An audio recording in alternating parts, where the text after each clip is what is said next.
sit down.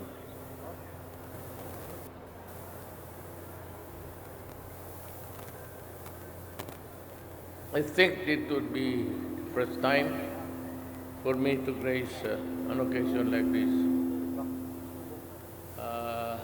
I'd like to thank the organizers, of course the mayor, and the people of Caloocan for inviting me here. May I just acknowledge our guests.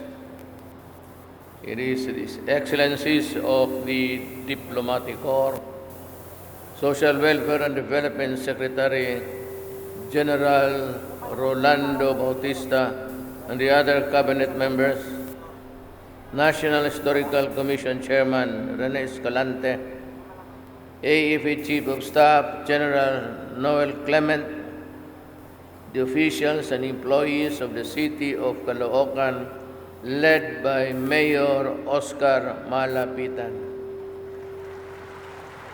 Other guests, ladies and gentlemen, I join the Filipino people in commemorating the 156th birth anniversary of one of our great heroes, God Andres Bonifacio. I also thank the National Historical Commission of the Philippines and its partners for spearheading the annual Day of Remembrance to honor the life, the works, and the example of God Andres Bonifacio, the Supremo of the Katipunan and hero of the masses. Bonifacio was of humble beginnings, born and raised in Tondo, the eldest in a brood of 5. He assumed at the age of 14 the responsibility of raising his siblings when they were orphaned. He stopped attending school to support their needs, making and selling paper, fans, and other wooden cranes, and working as a messenger and a warehouse man. These early hardships did not deter him, Andres Bonifacio, from realizing his dreams and aspirations for our country. Truly, his courage to face the insurmountable odds continues to inspire us in the pursuit of a truly independent Philippines. Through his effective leadership, bravery, and patriotism, he organized and inspired his fellow Katipuneros to a noble cause and offer their lives willingly for our liberation and self-determination as a nation. We owe Bonifacio today and other unsung Filipinos heroes the awakening of the Filipino nationalism, conscious to fight for our rights to build an entire nation and to enjoy the various freedoms that we enjoy today. In this day and age, the other unsung Filipino heroes, the awakening of the Filipino nationalist consciousness to fight for our rights, build an entire nation, and to enjoy the various freedoms that we enjoy today. In this day and age, we look again at the Supremo for the inspiration to face the many adversities that befall us. Now we are challenged by overcome by the oppressors of the present day time. Illegal drugs, criminality, corruption, terrorism, poverty, environmental degradation, and other societal that continue to hinder our progress. May I just veer a little from my privileged speech? We are being punished. We are being imposed at binubugbog tayo ng droga na hindi naman natin kasalanan. Drug lords, and then the young, and all. And tonight, if you look at the televisions, on any network, you'd find in the crawlers, dumadaan sa harap ninyo, you call it the crawlers. Kaya mabilis. Ayun, droga. At it is an everyday occurrence. And it is an everyday fight for the Filipino. So that, kung ako ang bibigay ko ang mga pulis hina at kung pulis ninyo corrupt, ang mangyayari at babagsak talaga tayo as a nation. Believe me, makita mo naman araw-araw 26 billion, 200 billion, and it has not stopped. You know what? The trawlers, yung luluma ng mga barko ng mga Chinese, deployed international seas. And there is nobody who can stop them because there is no authority in the high seas.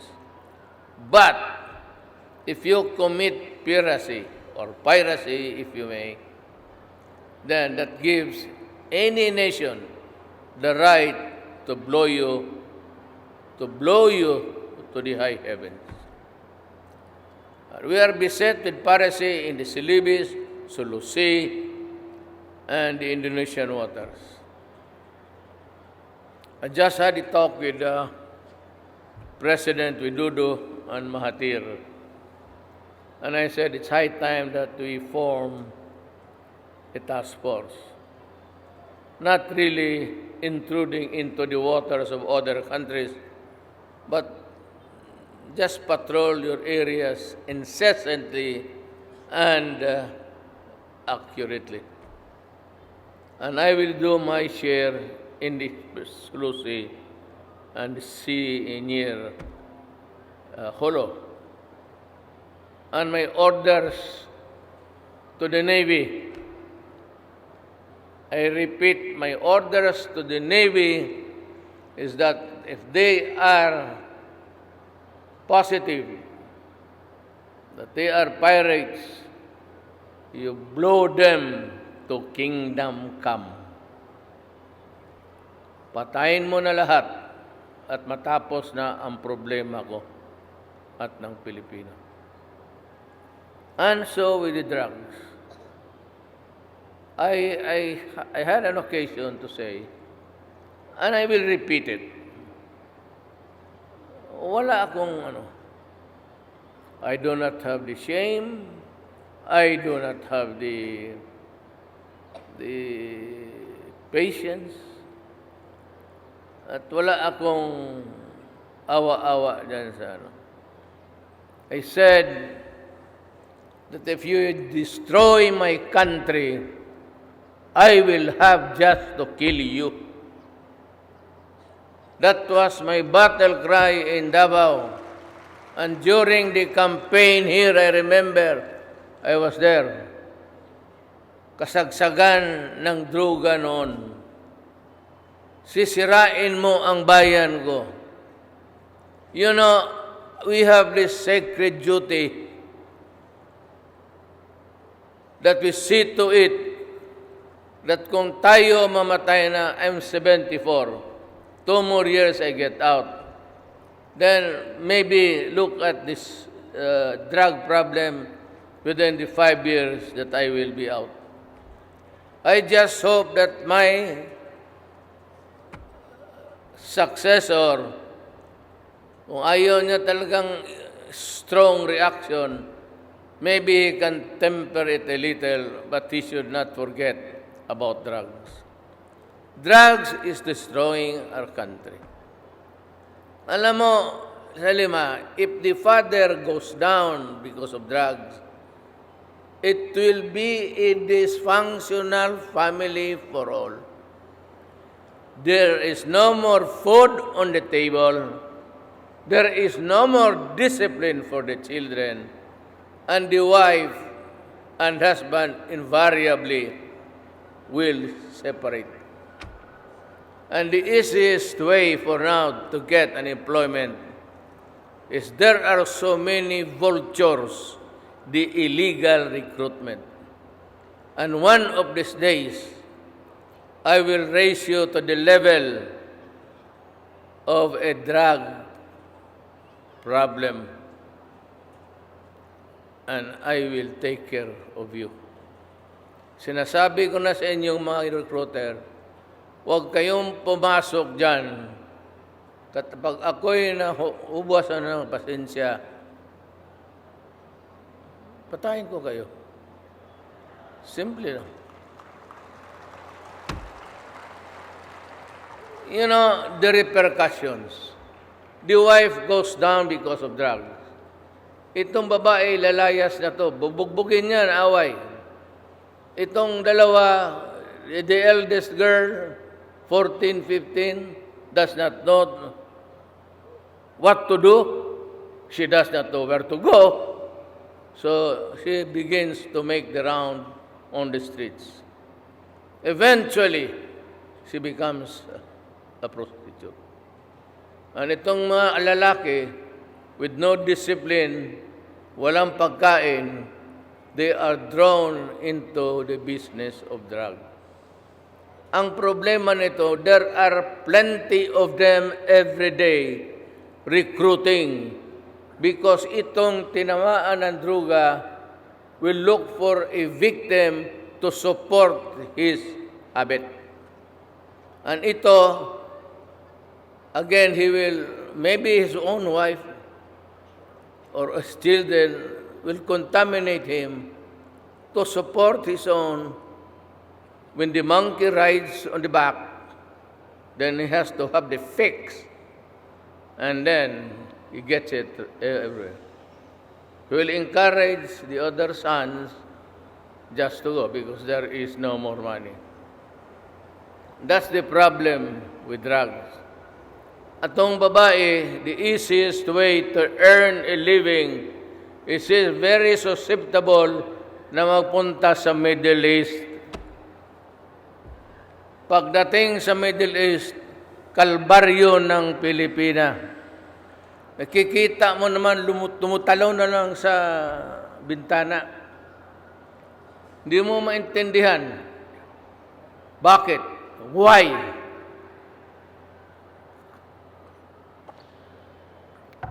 Why? Because in the Middle East, I'm not making any sweeping accusation.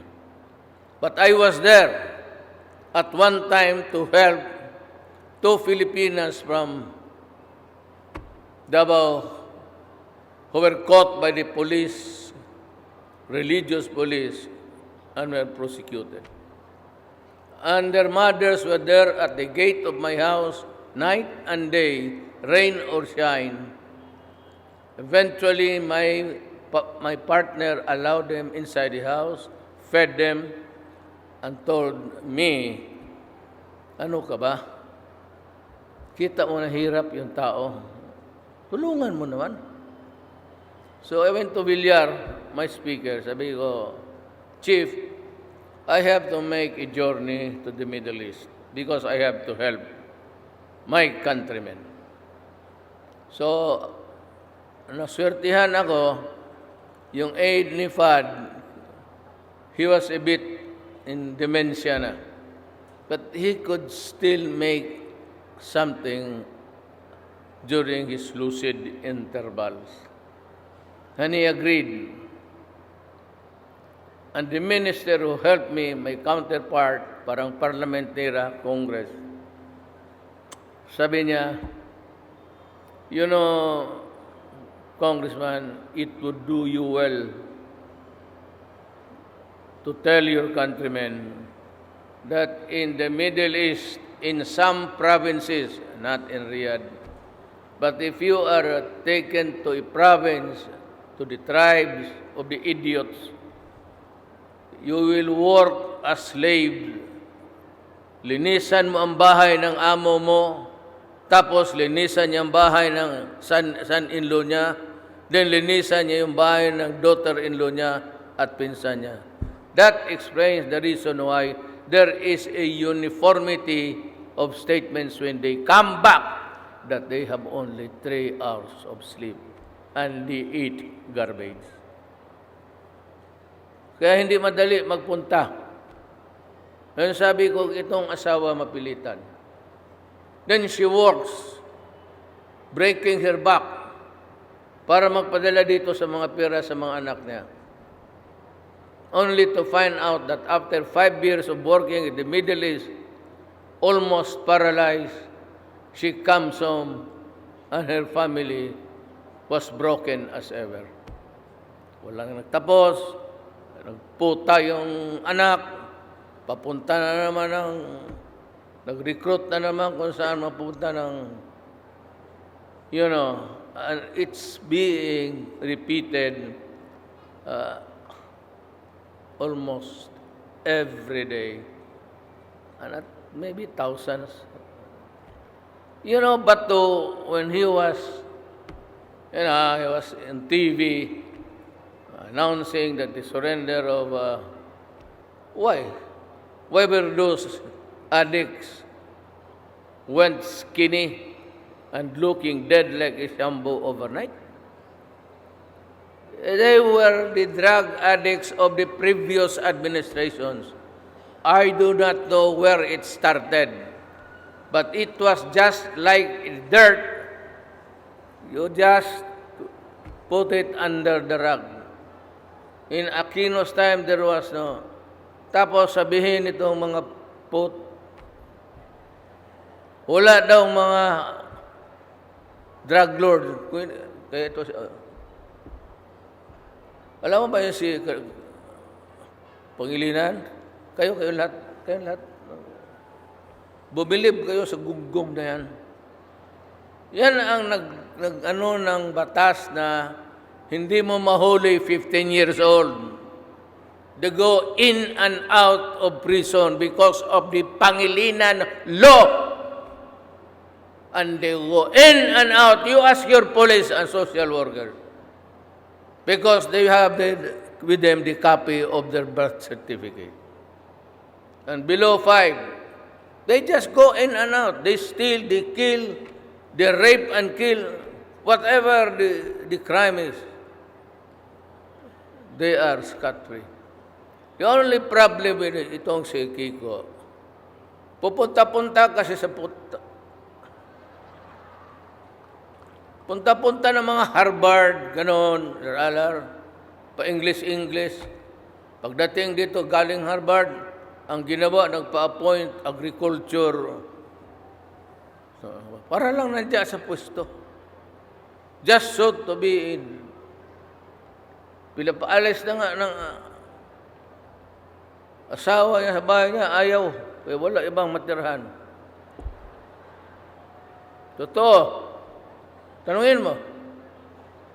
At kung sabihin mo, sisinungaling ako, I will resign. Ano nasabi ko, totoo yan.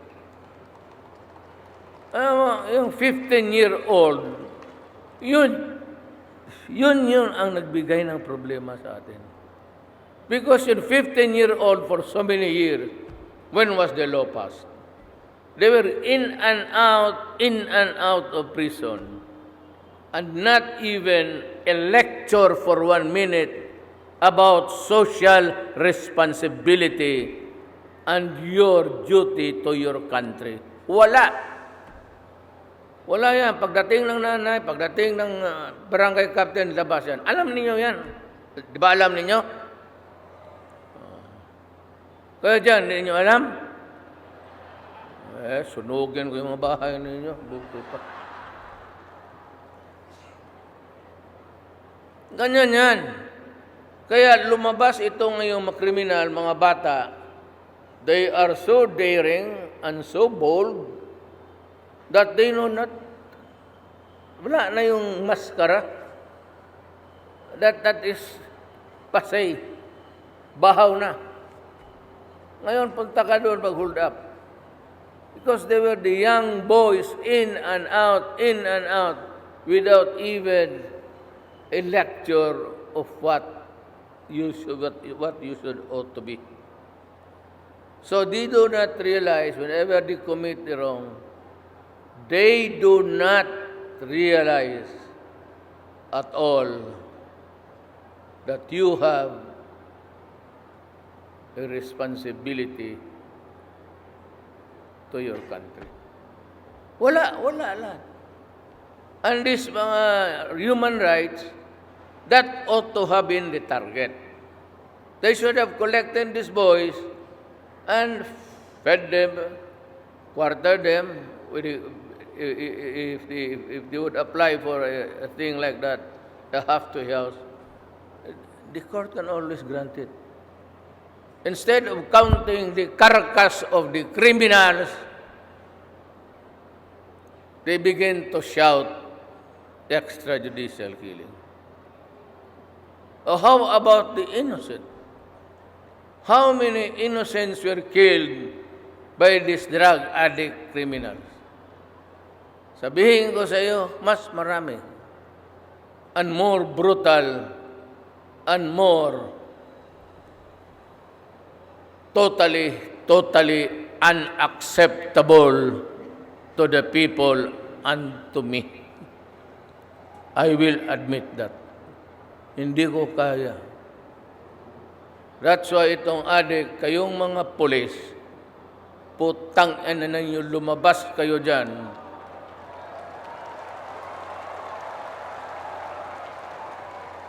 I love the police. I will die for the police. In Marawi, there was trouble. I was with them. Tinaramaan pa ang helicopter ko ng bala na butas. I was there with you. But you start to screw the Filipino, tapos tutulong kayo mga generals.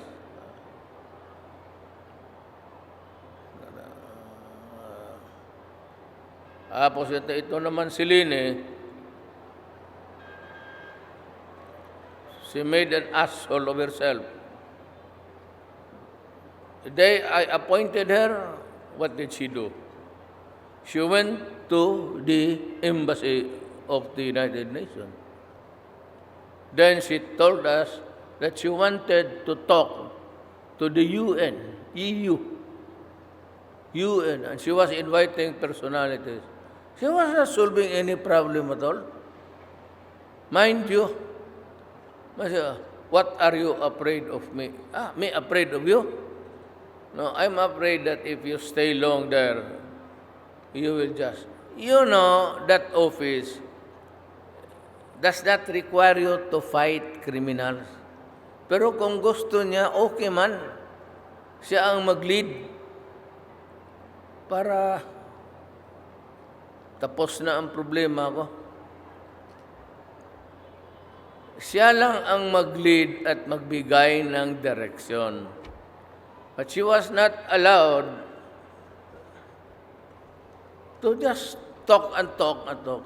We have repudiated the International Criminal Court. And I said, you cannot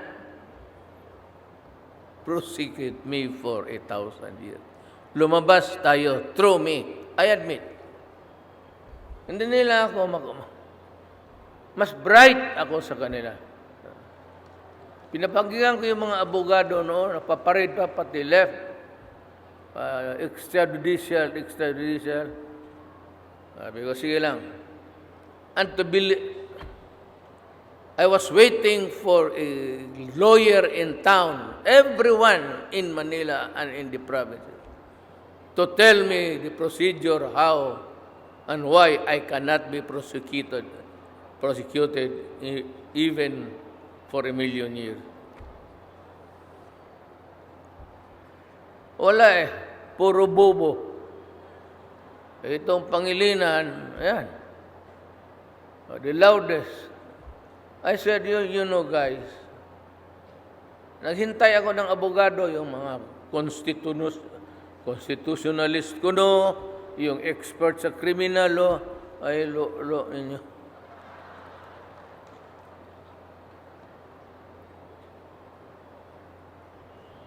You know, they wanted us to be a part of the Rome Agreement.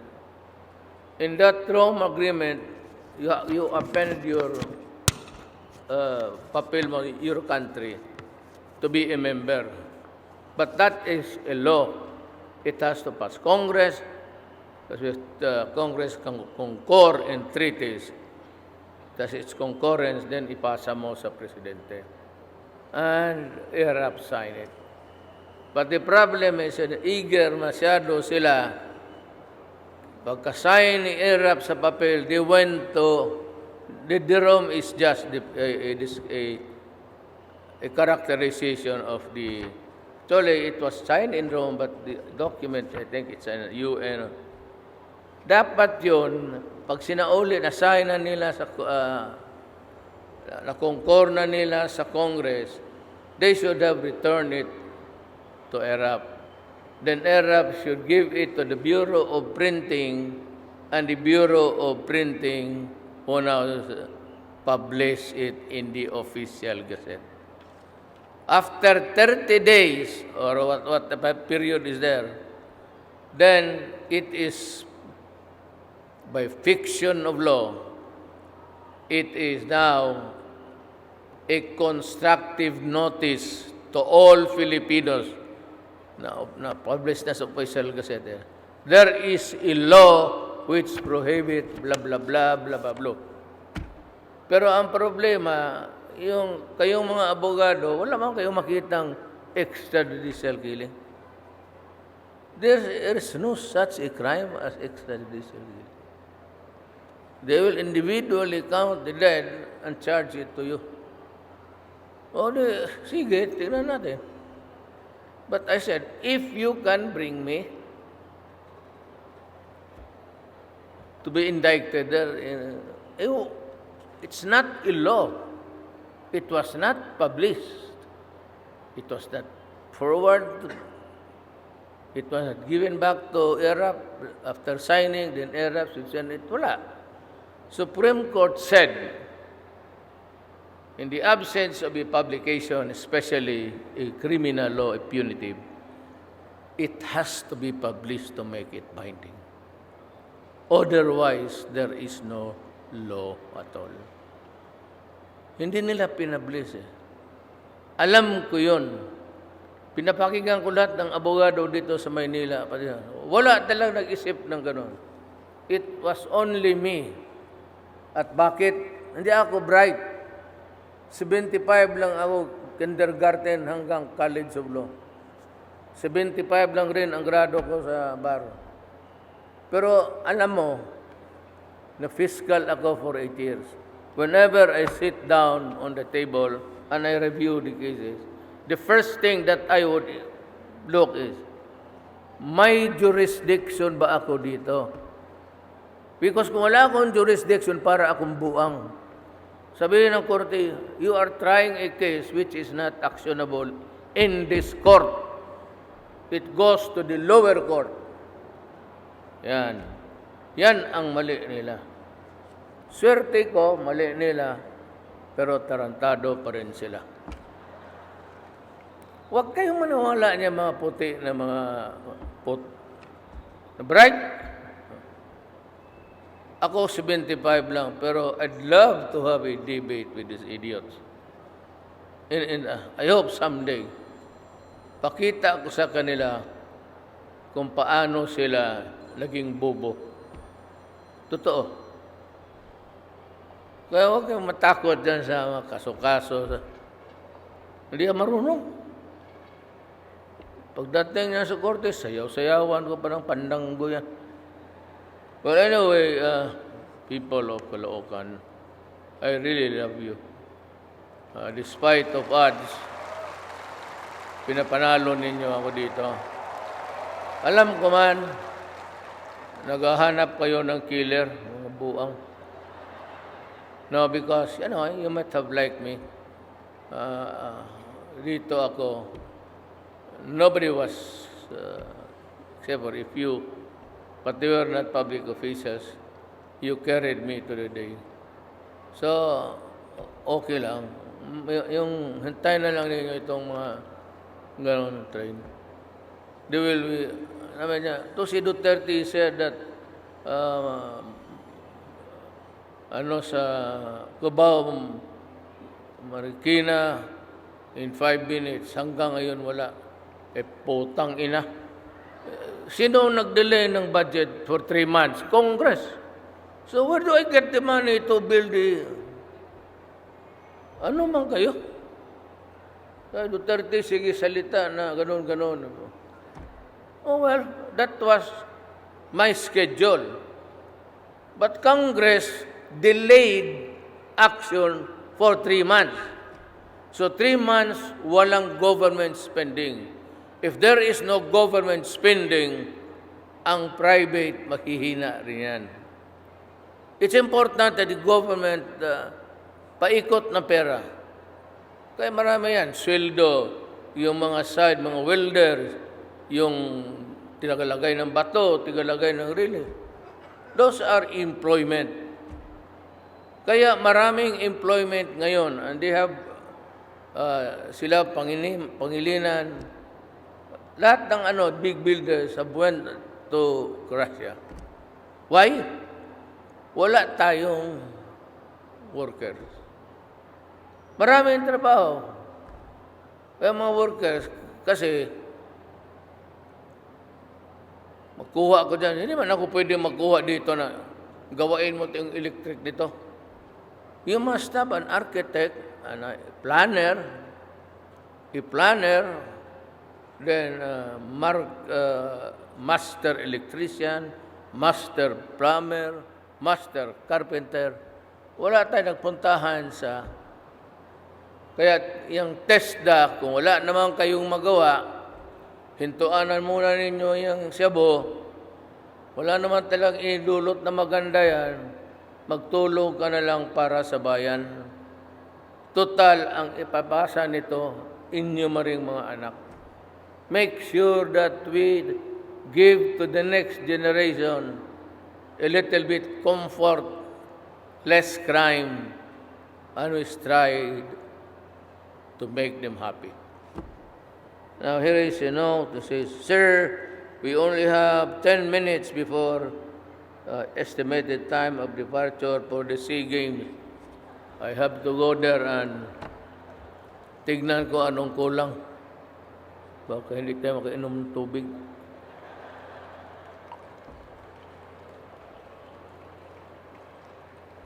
Salamat po.